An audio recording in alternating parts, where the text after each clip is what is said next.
गांव हरिपुर में एक हंसमुख किसान रहता था, मोहन। वो बहुत मेहनती था, लेकिन किस्मत हमेशा उसके साथ नहीं होती थी। कभी सूखा पड़ जाता, कभी फसल में कीड़े लग जाते। फिर भी मोहन हर सुबह मुस्कुराते हुए कहता, मेरे खेत में सूरज जरूर उगेगा। उसके पास एक छोटा सा तोता था, मिट्ठू। मिट्ठू बहुत शरारती था, लेकिन दिल से वफादार। वो रोज मोहन के कंधे पर बैठता और खेत में उसका साथ देता। मोहन उससे बातें करता, मिट्ठू, काश तू कुछ जादू कर पाता तो मेरी फसल बच जाती। मिट्ठू हंसता और बोला करता, एक दिन जरूर मालिक। एक दिन जब आसमान में काले बादल छाए थे, मोहन खेत में बीज बो रहा था। अचानक बिजली कड़कने लगी और सीधे मिट्ठू पर गिर पड़ी। मोहन चिल्लाया, मिट्ठू, लेकिन जब धुआं छंटा, मिट्ठू जिंदा था और अब उसकी आंखों में नीली चमक थी। वो बन चुका था थंडर पैरट।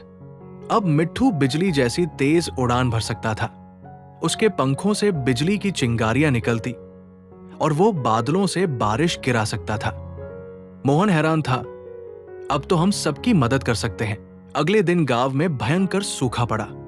खेत सूख गए, लोग परेशान हो गए। तभी थंडर पैरट आसमान में उड़ा और जोर से बोला, क्लाउड खुल जा। उसके पंखों से बिजली चमकी, बादल फट पड़े और बारिश होने लगी। पूरा गांव झूम उठा। बच्चे नाचने लगे, बूढ़े झूमने लगे और किसान मोहन रो पड़ा, खुशी के आंसू में। अब मिट्ठू हर दिन गांव की मदद करता। कभी खेतों में पानी लाता, कभी बिजली बनाकर मोटर चलाता। गांव वाले प्यार से उसे थंडर मिट्ठू कहने लगे। एक दिन कुछ लालची व्यापारी आए। उन्होंने कहा, यह तोता बहुत कीमती है, इसे हमें बेच दो। मोहन ने हंसकर कहा, भाई, ये तोता नहीं, मेरा परिवार है। व्यापारियों ने तोते को पकड़ने की कोशिश की, लेकिन थंडर मिट्ठू आसमान में घूमकर इतनी बिजली गिराई कि सब डरकर भाग गए।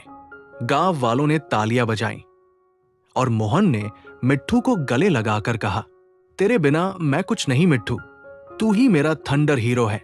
उस दिन से मोहन और मिट्ठू की जोड़ी गांव की सबसे प्यारी जोड़ी बन गई।